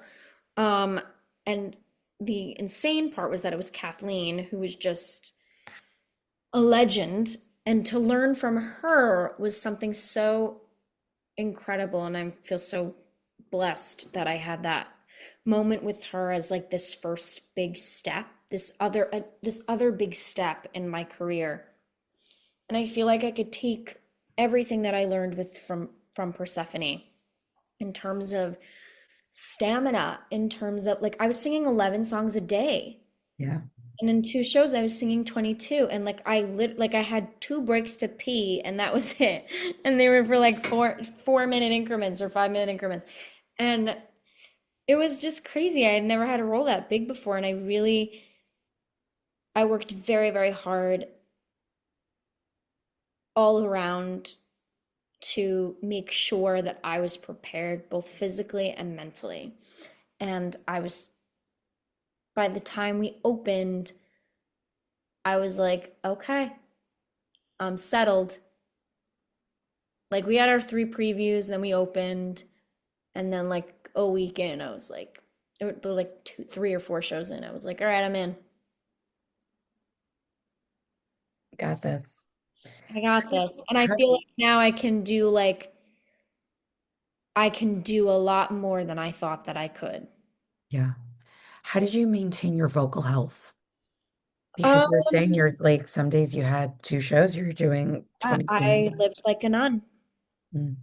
You gotta do what you gotta do, you know? I mean, I was drinking water up the wazoo, tea, steam. I'm not a nebulizer girl. A lot of people like that. Not for me. Yeah. Um, but you know, I preserved my voice a lot, and I've always been this way. I'm a very big stickler on vocal health, obviously because I teach voice, Yeah. um, but also because I know that we only have 2 vocal cords, and we need to really protect them, um, and we have to use our vocal dollars well and wisely. And you know, if people are hanging out at night, um, and going mini golfing, which happened, you know, I had to bite the bullet and be like, you know what? I'm not going to do that. Yeah. Whereas in Empire Records, I'm like, yeah, let's do it. I sing what, not that I'm going to go out and party. That's not what I'm saying. But to be like, oh, okay, I can use some vocal dollars tonight and go out with my friends at a bar and sit there.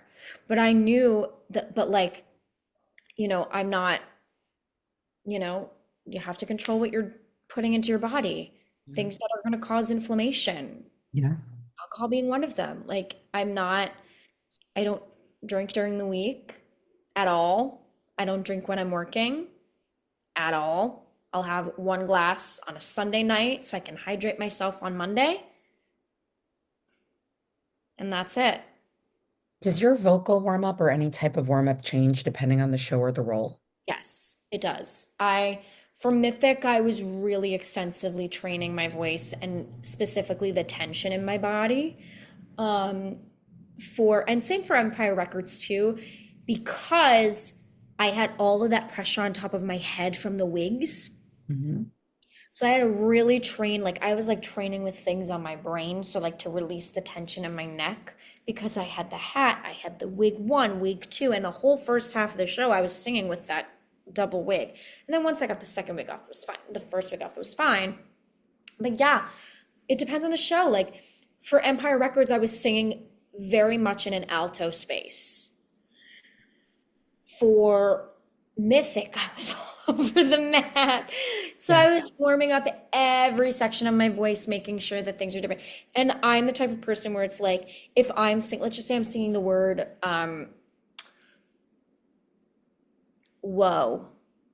For Empire Records, I would do a lot of exercises in order to train my mouth to get into that shape.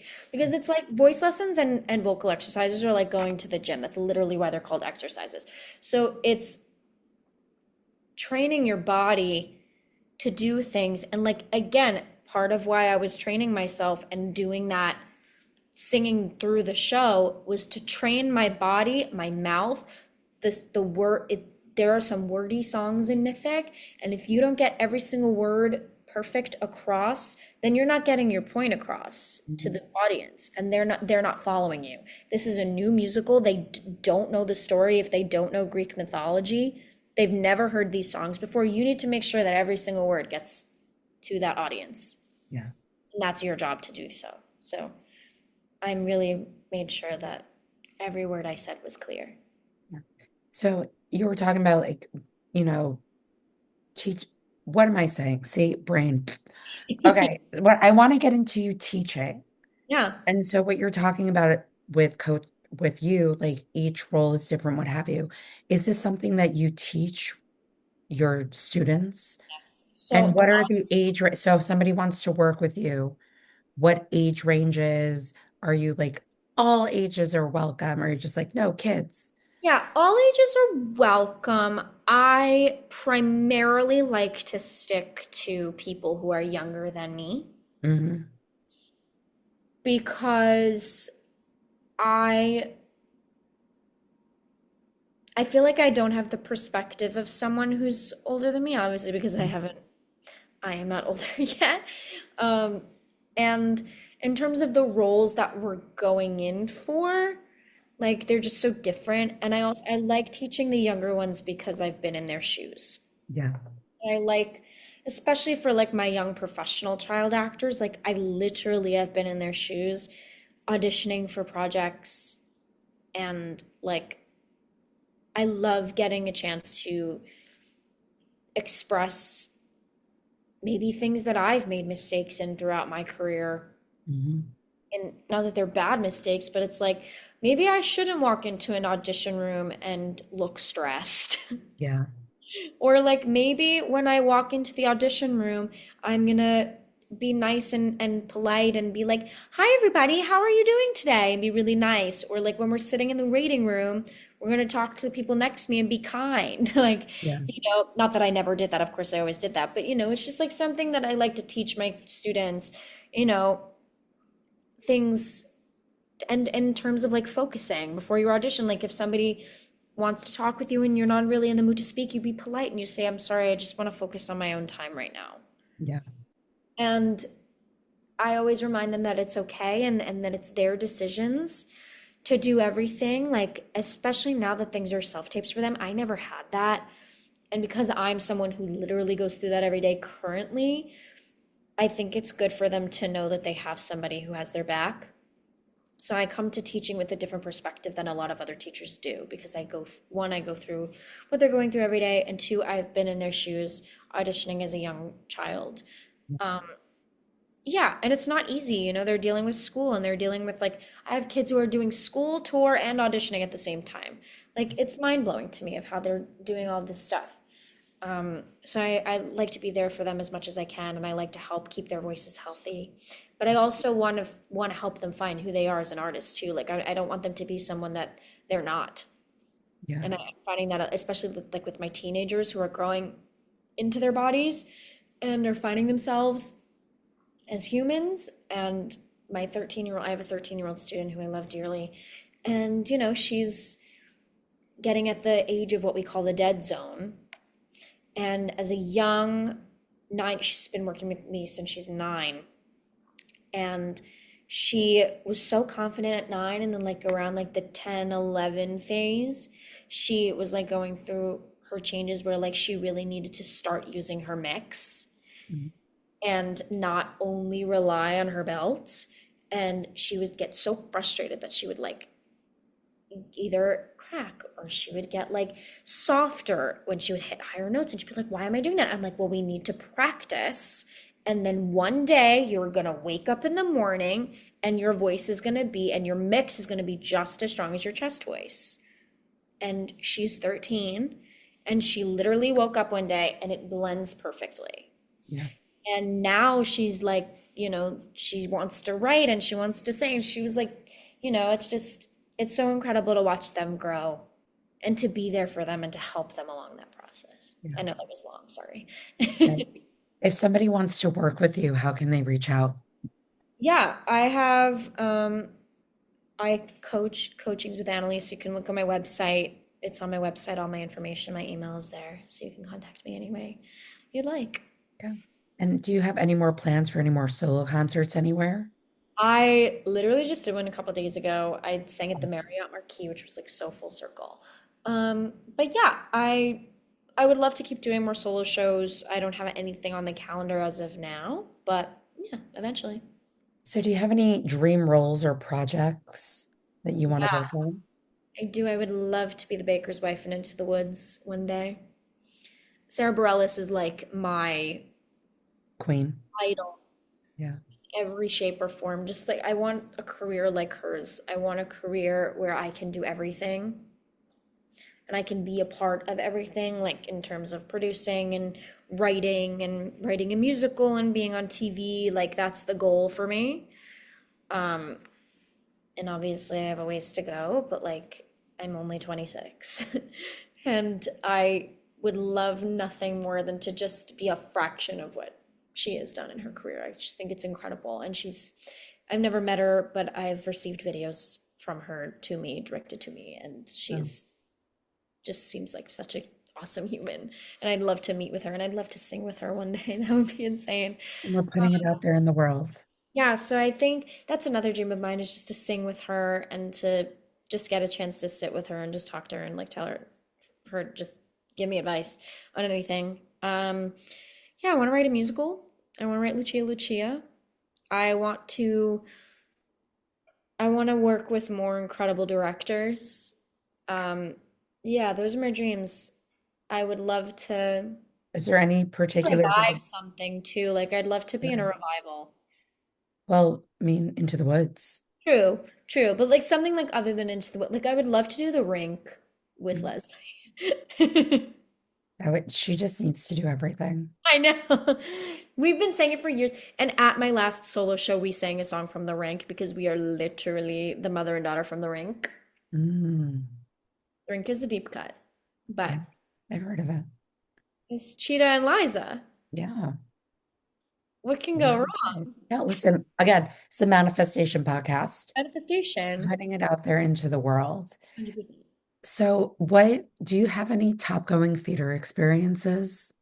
I do. The first one is Billy Elliot. When I first saw it for the first time, it was just like electric epiphany. What is going on? I can't even believe this is happening. The second is John Proctor's the villain. Mhm.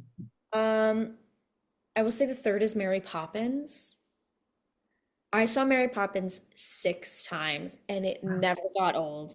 I thought just between what they were able to do with that set, the costumes, the set was just massive and things were flying and falling and the dancer, it was just enormous and like that was Broadway to me. Like that is Broadway. Um, I also like just an incredible performance that I've ever truly witnessed, ever, was when I saw God, what is it called? Oh, hello, Gypsy. Which production though? Oh, Audra. Okay. I I, I mean just a masterclass in acting. Like I could watch that woman play Oscar the Grouch in Sesame Street. Like I literally could watch that woman do anything. She could do no wrong in my eyes. I just adore her. I think the way she approaches a role is just truly stunning. Um, yeah, what sitting in that theater, it may not have been everybody's favorite production of it. I adore Gypsy. I loved that show. I thought the whole company as an ensemble of performers, I thought it was like the best company as a whole that was just collectively insane and just the listening and responding was just out of control. It was just amazing. And to watch Audra, I was just so grateful to witness Audra Rose's turn. Like, hello. Um, yeah. It was my first time ever seeing a production of Gypsy. Yeah. And so I said to myself, how lucky am I that the first time I've ever seen a production of Gypsy, it's Audra McDonald singing Rose's Turn. I know. I will say though, for me, Mm. the best like performance I've ever seen of her, where I literally was on the phone with my mom after, and I said it was like a master class in acting, was her and Lady Day at Emerson's Oh, Barn. I heard, I know, Very well deserved Tony Award for that one. I know, I heard. And then I would like get into fight like debates with people. They're like, well, she's singing in the show. It's a musical. Like it's No, a play with music. She with plays a music. singer and she's singing in a show. Correct. She's not telling the story through song. Like it was just a heated debate I would always have with people. No, she's just extraordinary. Like I have nothing bad to say about that woman ever. Like nobody should. I And don't think anybody I does. don't think anybody does. Yeah, And I've never met her, yeah, but I hope to one day. And I would just love to pick her yeah, brain. And I would love her to coach me in yeah. acting. I think I saw her walking down the street once and I was like, oh, no. It's just, to me, like Audra, no, I'm dating myself here. And Oh, please, I'm please. saying my age now. Oh my God. Oh my God. Audra McDonald in the 1999 film, this classic film made for television, Annie, Right. Yeah, as Grace Farrell. yeah. Quite literally, like that's Audra McDonald for me because Mhm. I literally watched that movie until I was blue in the face. And just to like I was watching her in Gypsy and like there was a part in some people and it just like hit me right then and there and I was like, that's Grace Farrell. And I like had that's that what moment. like I got to watch Grace Farrell on stage for the first time. Like that's sick. I had that moment when I went to see Assassins and Judy Kuhn was in it and God. she started singing and I was like, oh my God, it's Pocahontas Oh singing. man, I I was like, colors of the wind. Wait, Yeah. speaking of Judy Kuhn, I saw Chess, another out of body experience for me. The new revival. The new revival. I have Yes. yet to see it. I like how I was thinking like old revival. I've yet to see it because I'm poor and so I'm just waiting for like after the holidays to like That try. was my birthday present for myself. I Right. went like a couple days before it opened. Yeah, a couple days before it opened. Nicholas Christopher, I'm going to say this here, I'm going to say this now. He is giving the performance of a literal lifetime. If you have the chance to go see Chess, please go. I'm so, I don't know him at all. I've never met him in my life. I I have no words. Then that's fair. And that's fair. I He think goes with the Tony. I'm losing my mind. I think he has pretty stiff competition though. I know he does. I know he does. Have you seen Ragtime?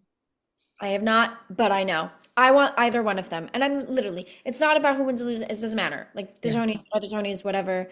Mhm. Cool. Not whatever. Let's not say whatever. The Tonys are the Tonys. A trophy is a Yeah. trophy, and that's fine. It's awesome. Congratulations to everybody who wins. But to be in the company of those two humans, like for anybody, like just to witness the fact that we have these two incredible performers, Yeah. like, How lucky are we? and like how lucky are we to watch that? Yeah. I saw the first night of previews of Ragtime, and then I had to like wait a day to collect my thoughts. I'm sure. And I have like my own personal Instagram account, but I also have my podcast Instagram Yeah. account. And so like on my podcast Instagram account, because again, I have talked about it for many years, I just wrote this like huge post on my story and I was like, how lucky are we to like get to be like in this moment with like Joshua Henry, Brandon Uranowitz, and Casey Levy, like leading Oh, this incredible cast and this incredible production. I have yet to see Chess, but I have heard nothing but like and they're amazing things about Nick all of them are Christopher. spectacular. All Yeah, three of them are spectacular, but it really struck a chord for me that like Nicholas Christopher is getting the flowers that he deserves. yeah, Like, just congrats to him, you know. Congrats to everybody, but yeah. congrats to you. Just like you, Nick Christopher specifically, like, Just like Leigh Michelle, kudos Aaron to you. Tveit, whatever, it's fine. Nicholas Christopher. There you Like, go. good for you. Like, you're nailing it. Yeah. Any others? Any top going things before we move on? I did see Leah Michelle and Funny Girl. That's why I saw her in Spring Awakening and Funny Girl. Yeah, Yeah, it was there. That yeah. was a moment for you. I'm gonna let I you went have. on her opening night. That's amazing. You know how I ended up going? Because there are clips online of her and Ramin, and I'm like, they have really hot chemistry. I'm like, I need to see this in person. So I used my audience rewards Hmm. and I bought a ticket and I was Yeah. like, this is good. You know, I went for the nostalgia of my childhood self. Mm, I was such a gleek and still am. yeah. You know And that they did a Glee inside the actor's studio? they did? They did. I worked it. How have I never seen I did that? not watch it, but I worked it. I gotta go look it up. Yeah. Yeah, I was a gleek and I still am. And I cried a lot during that because I was just like, wow, I love watching people's dreams come true. Yeah. It was the same thing. Like I literally cried throughout Wicked for Good because I was like, I'm watching Ariana Grande's dreams come true. Yeah. That was another incredible performance I've had. Not in the theater, but we can count it. We were in a It was a movie theater. theater. Movie theater. I saw it twice, and my younger sister, I was in Boca for Thanksgiving, and my flight got delayed, so I ended up going to Wicked for Good with my dad and my younger sister. And I was like, I'm gonna cry. And so during For Good, when they're singing, I just start crying, and my Um, sister turns to look at me, and I just like move her face without even like looking at her. yeah. No, it was, I cried like 8 times throughout Wicked for Good and like a constant flow of tears for the entire final 30 minutes of the film. Yeah, It was just extraordinary. I was so, again, Ariana Grande, yeah. I stand for, like, I had to like at some point, if I'm like still alive after this interview because I'm tired, I'm gonna watch her SNL from last night because I didn't watch the whole I thing. watched like some of it last night and Yeah, then I fell asleep. It's fell fine. asleep. I made it to like the end of Weekend Update, but there were like Yeah, the some end of sketches Weekend I missed because Update I is, was getting ready for bed. yeah, and I like her as Kevin McAllister. Oh my God, that was so good. But why is that me in my Deb wig? Oh yeah, you posted that today. Mhm. But yours had a little bit more brown Mine on it. was more brown, but Yeah, like she was trying to be me. It's fine. that's fine. I mean, or maybe you were just both trying to be What's his face? iconic 90s character. No, oh my God, why Macaulay Like Culkin. You're both Culkin. trying to be McCulkin. You're McCulkin it. Or McCulkin. Yeah, McCulkin. McCulkin. Yeah. So, all right, let's do the Inside the Actor Studio questions. Yes. Elise, are you ready? Ready. I had to like channel James Lipton. Yes, please. What is your favorite word? Supercalifragilisticexpialidocious. Can you spell it? You don't have. Supercalifragilisticexpialidocious. And that is because of the musical Mary Poppins. Yes, and that is because I auditioned for Mary Poppins 3 times. That's fair. I will say theater is pretty amazing because I remember there was this play on Broadway called Clybourne Park, and they were talking about like the capital of like Morocco. I don't remember what the fuck they were talking about, but this like, and I worked at a dance studio at this time, and this young girl was like, "I bet you don't know the capital of this place." I'm like, "It's this," and the reason I knew it was because of this play. So True. theater teaches things, you You guys. know the darndest things. It's true. Okay, what is your least favorite word? I'm sure people say this a lot, but moist. Yes and no. You hear all different things. Okay, what turns you on? Mm, good baseline. What turns you off? Rude people. What is your favorite curse word?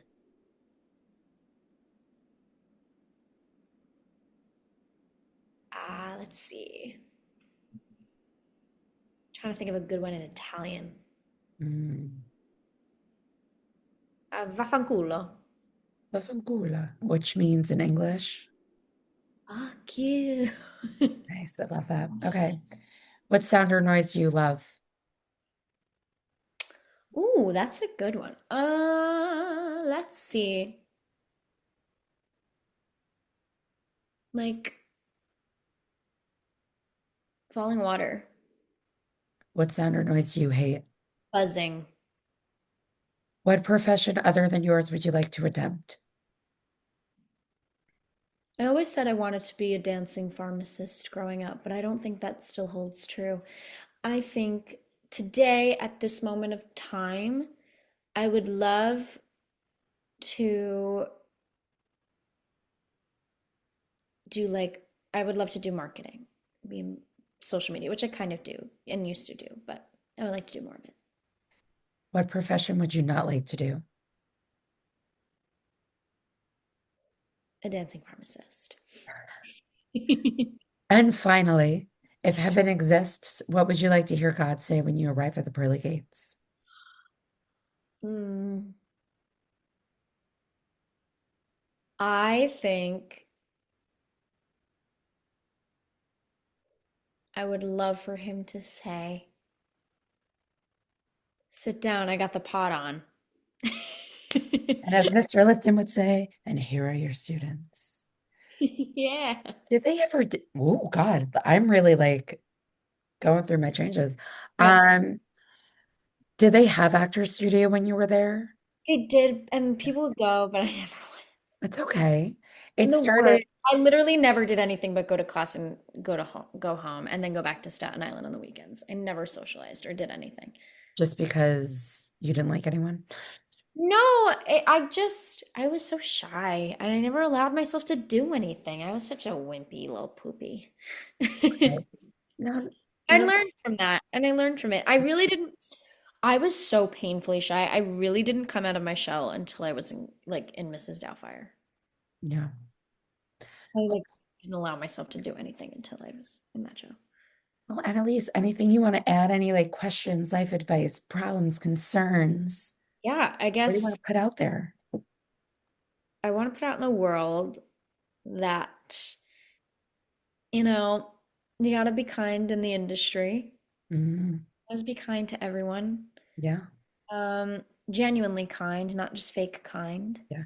And this Uh, is what I agree with that because people talk, Mhm. especially front of house people. Yes. And I know this from experience. And if you're a dick to someone, they are not going to forget it. And you Oh, don't know, even if they're like a merch person, you yeah, don't know what's going to happen in a couple of years. They could be like a hotshot producer or casting or something, 100%. you know? Also, it's just like it's just like that's Also, it doesn't cost anything to be nice to people. exactly like I'm always make sure that I am kind to every single person that I meet. Um, if you rub me the wrong way, No, yeah, I mean, it yeah. hurt me or my family, like then we gotta talk. But That the you Italian side of you. yeah. Then we gotta have a conversation. But Yeah. or when like somebody that I love, then we're gonna have a conversation. But like, you know, just lead with kindness. I know that everybody says that, but like it really holds true. Like nobody wants to work with someone who's a bitch. Yeah. And it really changes the dynamic of a show.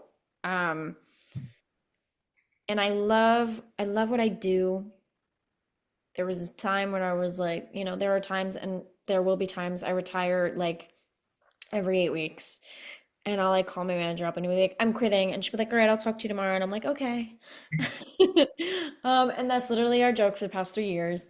Um, but yeah, I love what I do. Yeah. And you're not quitting because you got to write that musical. You got to meet Sarah I, Bareilles. You I got stuff to do, girlfriend. I'm not done yet. I'm You're not not done. finished yet. Got stuff to do. Well, Annalise, thank you so much for coming on. I really appreciate it. I'm sorry I sound again like I'm going through puberty. No. But you can stay on once we're done recording. And anything else you'd like to add before we end it? Yeah, I'm just on all the socials if anybody's interested. It's just my name, one N, and then a dot, and then two C's at the end. Not one, not sorry. One C in the beginning, one C at the end. A lot of people mess that I have nothing to add to that, but thank you. up. Well, thank you all for listening, and we'll see you next time.